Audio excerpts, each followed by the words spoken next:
warahmatullahi wabarakatuh. Waalaikumsalam warahmatullahi wabarakatuh. Selamat pagi Ibu Titin. Pagi Bu Alma. Bagaimana Ibu kabarnya hari ini? Alhamdulillah sehat. Iya. Alhamdulillah sehat ya Ibu. Saya juga alhamdulillah hari ini dalam kondisi yang sehat. Baik Bu Titin, boleh minta waktunya Ibu sebentar? Ya, silahkan. Ya. Jadi Ibu, hari ini saya akan melakukan kegiatan pra-observasi. Nah, kegiatan pra-observasi ini merupakan rangkaian dari kegiatan supervisi akademik yang akan dilakukan oleh Bu Titin. Nah, saya perlu menyampaikan bahwa kegiatan supervisi ini tentunya bertujuan untuk pengembangan diri Bu Titin deh. Untuk itu nanti saya akan mengevaluasi jalannya pembelajaran yang dilakukan oleh Bu Titin di dalam kelas. Kemudian kegiatan pra-observasi ini juga sebagai suatu langkah awal agar Bu Titin lebih siap nantinya dalam mengajar di dalam kelas dan tentunya mampu untuk memberikan pembelajaran yang terbaik bagi siswa-siswa Ibu nantinya. Kelas mana ya yang akan nanti saya lakukan supervisi? Ya, kelas 7F. Di kelas 7F. Itu untuk waktunya? Waktunya saya di kelas 7F ada durasi 2 jam pelajaran. Jadi di kelas 7F durasi 2 jam pembelajaran dan jam ke berapa itu kalau boleh tahu? Jam ke-3-4. Jam ke-3-4. Baik. Ibu, jadi nanti pada hari Rabu ya Bu ya, besok jam ke-3 dan 4 saya akan masuk ke kelas Ibu untuk melakukan kegiatan observasi yang Ibu lakukan. Baik Ibu, nanti di hari Rabu jam ke-3 dan ke-4 saya akan masuk ke kelas Ibu untuk melakukan atau melihat jalannya pembelajaran yang Ibu Titin lakukan. Bu Titin, kalau boleh tahu selanjutnya adalah tujuan pembelajaran apa yang akan Ibu capai dalam pembelajaran di kelas 7F nanti? Tujuan pembelajaran yang ingin dicapai karena pas saat besok itu saya masuk pada kalau kemarin siswa sudah saya berikan tentang jenis-jenis cerita rakyat, di antaranya ciri-cirinya juga sudah saya berikan. Nah, berarti untuk jadwal pertemuan yang akan datang saya ingin mencapai tujuan siswa mampu mengidentifikasi unsur-unsur teks cerita rakyat. Oke, berarti tujuannya akan mengidentifikasi unsur-unsur yang ada di dalam Teks cerita rakyat. Baik Ibu, itu untuk tujuannya. Lalu untuk area keaktifan apa atau area pengembangan apa yang akan Ibu lebih tonjolkan dalam pembelajaran nantinya? Misalnya Ibu akan mengembangkan dalam keaktifan siswanya, atau misalnya dalam proses komunikasi yang terjalin antar siswa, itu apa Ibu untuk area pengembangan dirinya? Area pengembangan diri, maksudnya untuk kita akan lebih mengaktifkan proses pembelajaran berfokus pada siswa. Jadi siswa nanti akan saya bagi dalam beberapa kelompok, kemudian per kelompok itu siswa akan berdiskusi untuk mengembangkan dirinya, menyampaikan apa yang dia temukan dalam teks cerita rakyat yang saya bagikan, kemudian mampu berdiskusi, mengeksplor unsur-unsur teks cerita rakyat yang ia baca, begitu. Iya, berarti itu untuk area pengembangannya Ibu ingin memfokuskan pada keaktifan siswa ya Bu ya, keaktifan siswa supaya siswa nantinya mungkin karena mau dibentuk kelompok supaya lebih aktif dalam kelompok-kelompok tersebut. Baik, sebetulnya itu juga yang ingin saya tanyakan terkait dengan model ataupun strategi pembelajaran, tapi sepertinya tadi sedikit sudah masuk jawaban Ibu untuk strateginya. Ini boleh Ibu diulang kembali untuk strategi pembelajaran apa yang akan Ibu gunakan dalam proses KBM Bu Titin mengajarkan materi mengenai cerita rakyat nanti? Ya. Untuk strategi pembelajaran atau model pembelajaran yang saya pakai nanti model cooperative learning. Jadi karena tadi mix ke pembuatan kelompok, saya akan mengaktifkan kelompoknya itu lebih aktif. Jadi teman yang kurang bisa memahami dia akan eh, dapat lebih pahami setelah ditularkan oleh teman sebayanya. Jadi tutor teman sebaya gitu yang menggerakkan untuk meningkatkan pemahaman teman-teman lain, karena kan nggak semua dalam satu kelompok itu siswanya istilahnya aktif semua ataupun bisa memahami lebih cepat gitu. Ada yang cepat, ada yang kurang. Jadi strategi yang digunakan adalah model cooperative learning dengan metode tutor sebaya. Iya, teman karena sebaya. harapannya nanti siswa bisa saling menularkan ilmu betul. melalui kegiatan tutor sebaya Iya, tadi. betul. Baik Ibu, itu tadi untuk strateginya. Adakah media pembelajaran yang Bu Titin siapkan untuk kegiatan nanti? Ya. Kalau media pembelajaran kita memakai beberapa teks puisi rakyat yang saya cuplik dalam buku. Kemudian saya sendiri sudah menyiapkan teks yang memang saya print sendiri untuk variasi teks cerita rakyat yang misalnya siswa itu tidak monoton belajar yang di buku saja, ya berarti lebih banyak model, karena teks cerita rakyat kan terbagi dalam pantun, gurindam itu kan, dan syair gitu. Jadi lebih banyak variasinya. Di situ siswa bisa membedakan unsur-unsurnya tiap masing-masing jenis puisi rakyat tersebut. Bagus sekali Bu Titin. Jadi tidak ingin anak itu hanya berfokus pada satu teks saja yang ada di dalam buku, tapi ada keragaman yang ingin Ibu berikan dengan cara mencari teks-teks yang bervariatif sehingga anak lebih kaya gitu ya Bu untuk teksnya. Gitu. Baik, terima kasih Ibu, bagus sekali. Untuk media pembelajarannya selain menggunakan teks, apakah Ibu ada hal lain yang disiapkan misalnya dengan menyiapkan lembar kerja siswa atau LKPD? Ya, kalau LKPD saya menyiapkan karena ini kan durasi waktu yang hari Rabu besok itu hanya 2 jam. Jadi saya punya inisiatif pembelajaran pertemuan berikutnya saya akan ajak siswa 7F kunjungan ke perpustakaan. Lah sebelum ke perpustakaan saya menyiapkan LKPD untuk dibawa ke perpustakaan. Di sana siswa mencari buku tentang puisi rakyat. Dia akan mencari bisa satu atau lebih dari satu jenis puisi rakyat yang dia dapatkan di perpustakaan. Lah kemudian dia akan menggali unsur-unsur teks cerita rakyat yang ia dapat, dia masukkan dalam LKPD, dia tulis, dan perbedaan antara teks puisi rakyat yang satu dengan yang satunya lagi gitu. Bagus Bu, jadi Ibu sudah menyiapkan LKPD, kemudian selain menyiapkan juga tadi variasi dari bentuk-bentuk cerita rakyat, dan Ibu ingin mengaktifkan ranah siswa juga, mengaktifkan dalam arti siswa dibawa ke perpustakaan supaya mereka juga lebih banyak lagi variasi teksnya gitu ya Bu ya. Kemudian Ibu, apa sih harapan Ibu dari kegiatan supervisi yang akan nanti kita lakukan? Ya, terima kasih Bu Alma ya, kaitannya dengan supervisi ini berarti alhamdulillah dampak positifnya saya menjadi tambah ngerti nih di supervisi apa-apa yang masih kurang, yang kiranya perlu saya persiapkan lagi.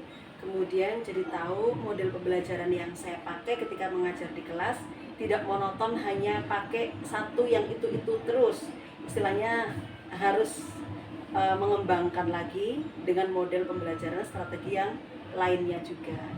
Begitu kira-kira Bu. Ya, berarti ada dampak positifnya ya Bu, supaya nanti lebih baik lagi, terutama kita lebih, mungkin Bu Titin bisa lebih paham lagi mengenai jenis-jenis metode yang pastinya berdampak untuk siswa-siswa kita. Terima kasih Bu Titin untuk waktunya dalam kita berdiskusi mengenai kegiatan pra-observasi. Nanti juga saya minta waktu Bu Titin kembali untuk kegiatan pasca observasi, namun setelah nanti saya di hari Rabu masuk ke kelas untuk kegiatan observasi. Dan nanti juga saya setelah kegiatan pra-observasi, pasca observasi, juga nanti saya meminta waktu Bu Titin untuk setelah kegiatan observasi selanjutnya kita akan melakukan percakapan akhir, yaitu percakapan pasca observasi.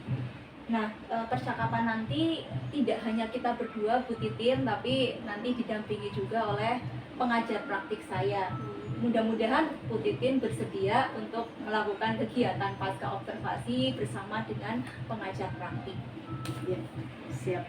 Ya, terima kasih Bu Titin. Sebelum percakapan pra-observasi ini saya akhiri, menurut Bu Titin, adakah hal positif yang didapatkan dari percakapan kita pagi hari ini? Ya.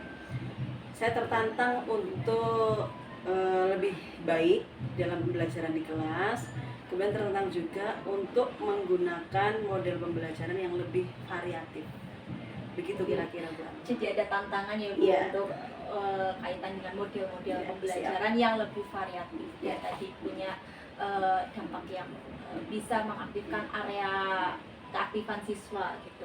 Baik Bu Titin, terima kasih sekali atas waktunya. Mohon maaf ini mengganggu waktu Bu Titin di sela-sela jam mengajar. Terima kasih. Assalamualaikum warahmatullahi wabarakatuh. Waalaikumsalam warahmatullahi wabarakatuh.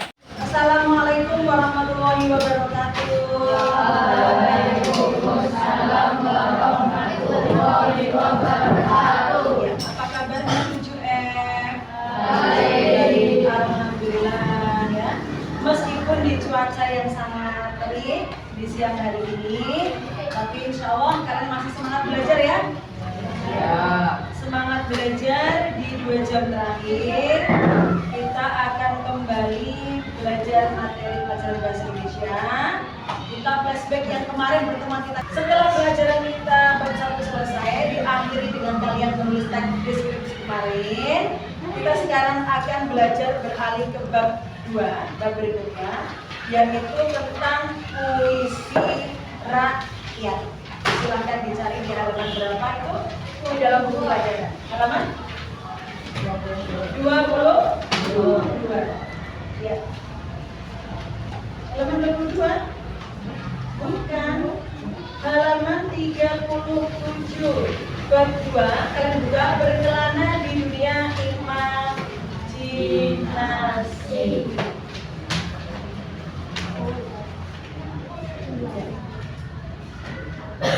Sudah tahu puisi rakyat?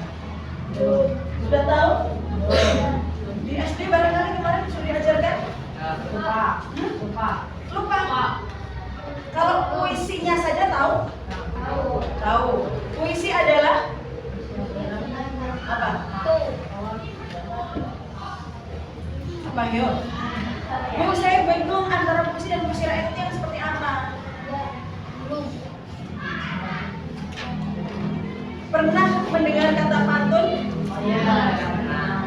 Pernah mendengar kata geguritan yang kemarin dilombakan di Piskapalis kita? Pernah mendengar kata gurindam? Mantra? Belum, baru kali ini. Ya. Kita akan belajar puisi rakyat. Di antaranya salah satunya akan kita bahas adalah pantun. Bahwa dari ragam atau macam puisi rakyat ada di antaranya yaitu pantun, gurindam, mantra, dan satunya sebenarnya adalah syair. Coba kita cari dalam buku pegangan kita ada jenisnya adalah pantun, gurindam, syair, dan mantra. Ya, itu merupakan jenis atau macam puisi rakyat. Puisi rakyat sendiri secara lisan adalah merupakan puisi yang berkembang pada masa masyarakat kita dikatakan masih tradisional. Berarti puisi rakyat ini hadir sejak zaman dulu, zaman lampau. Zaman siapa, Bu? Zaman nenek moyang kita. Dikatakan puisi rakyat karena apa? Puisi-puisi itu dulu terikat oleh aturan-aturan penulisan, aturan rima, tidak seperti puisi sekarang yang sering sudah kalian kenal. Contohnya puisi yang kemarin kalian lihat pada saat kita ada lomba ya menulis puisi di bis Natalis, itu sudah puisi istana. Oke, untuk supaya kalian tidak bingung, kita akan belajar satu persatu. Kita akan belajar pantun dulu. Siapa yang pernah mendengar pantun? Ayo tunjuk tangan, siapa yang pernah? Iya. Dengar kata pantun atau tahu pantun dari mana? Dari mana, Pak? Oh, Penipin? Ya. Dari mana? Jadi penggemar Penipin semuanya? Ya. Ya. Pantun. Bentuknya seperti apa? Ada yang bisa mencontohkan? Siapa? Ayo, siapa? Bisa menyebutkan pantun? Ayo. Hah? Ada nggak? Siapa? Jangan nunjuk, yang bisa aja. Ayo, siapa? Saya tahu, Bu, pantunnya Jarjin. Ayo, seperti apa pantunnya? Kan sering sekali itu Jarjin melontarkan. Apa, Mas? Silakan. Lupa, yang ingat gitu apa? Contohnya saja. Ayo. Lainnya wes. Lainnya. Bukan hanya pantunnya di Upin, pantunnya lain yang pernah kalian dengar apa? Silakan. Yuk. Tapi familiar ya pantunnya, sering mendengar ya? Iya, Bu. Kalau ada sumur di ladang, boleh kita menumpang mandi. Kalau ada umurku panjang, teruskan, Mbak. Apa? Boleh kita berjumpa lagi. Pernah mendengar itu? Pernah. Atau pantunnya kalian 4 kali 4 16. Sempat tidak sempat? Harus dibalas. Kalau kalian mengirim surat atau mengirim pesan lewat WhatsApp misalnya. Nah, ini kita coba kita lihat berapa jumlah barisnya.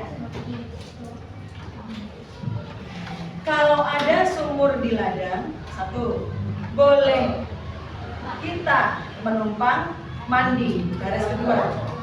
Kalau ada umurku panjang, boleh kita berjumpa lagi. Ada berapa? 4. Sedang yang satunya 4 kali 4 16. Sempat tidak sempat? Harus dibalas. Mana yang merupakan pantun yang benar? Buku keduanya merupakan pantun misalnya.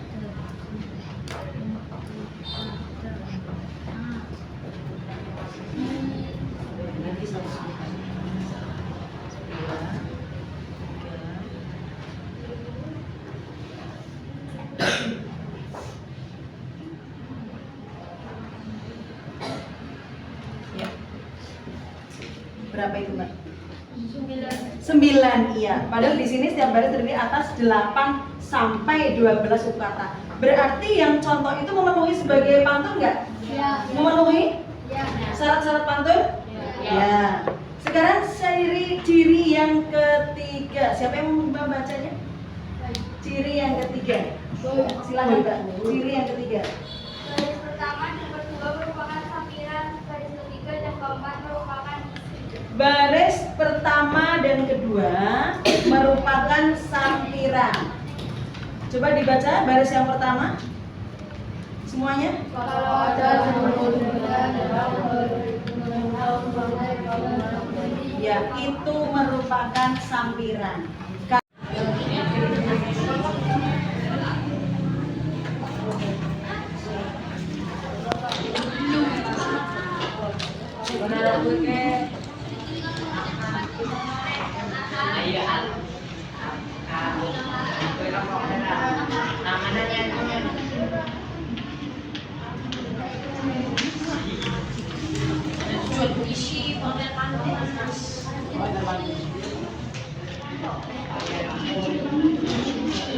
Assalamualaikum warahmatullahi wabarakatuh.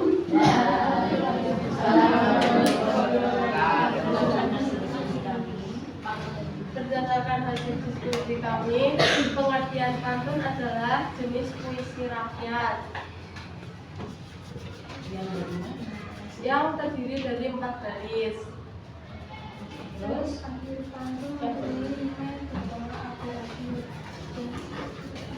ciri-ciri pantun adalah setiap kata terdiri 8 sampai 12 suku kata. Baris pertama dan baris kedua adalah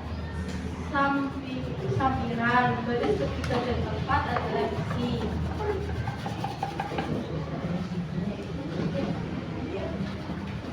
Ya, silakan.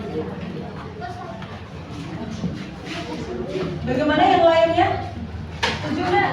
Tadi dibacakan arti pantun. Pantun adalah jenis puisi rakyat yang mempunyai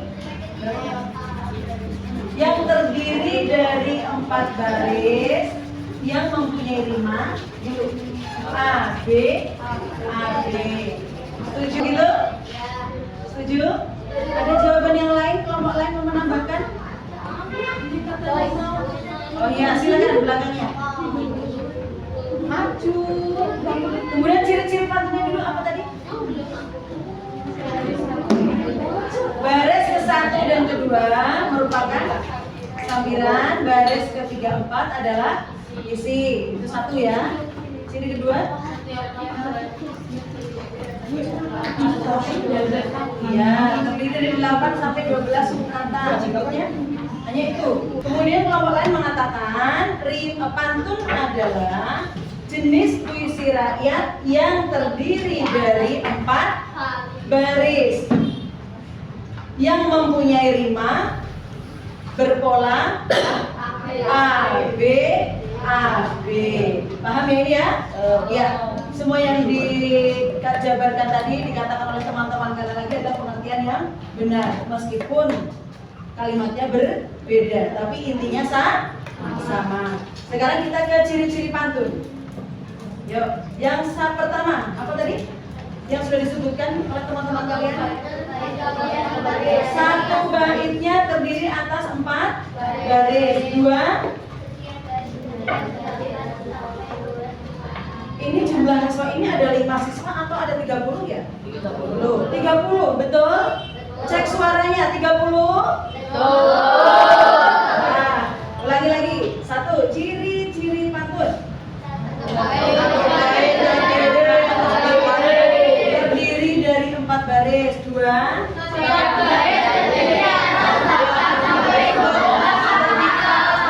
sampai 12 suku kata. Berikutnya.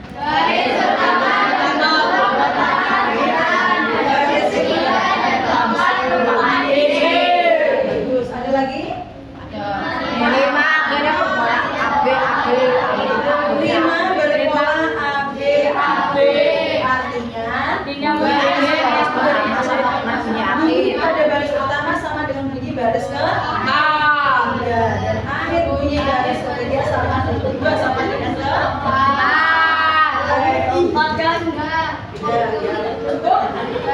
lagi dipahami ya.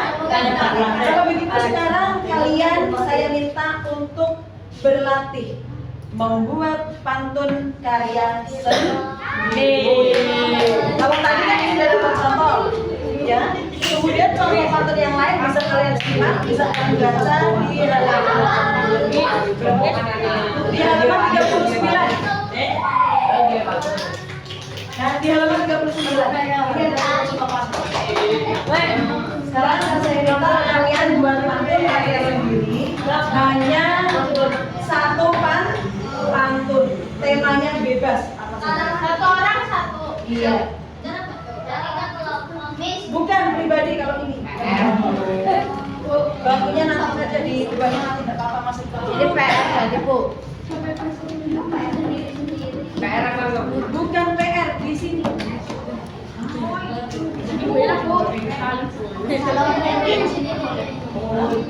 Ini kan sudah ada karya sendiri. Yang penting dalam menulis pantun, ini kan hanya latihan.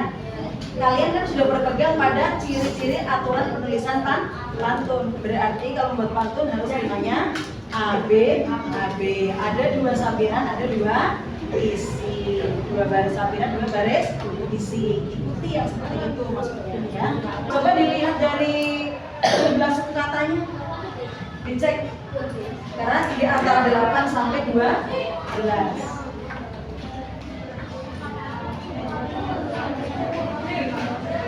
Yang ini ya, yang 11, yang kedua balik.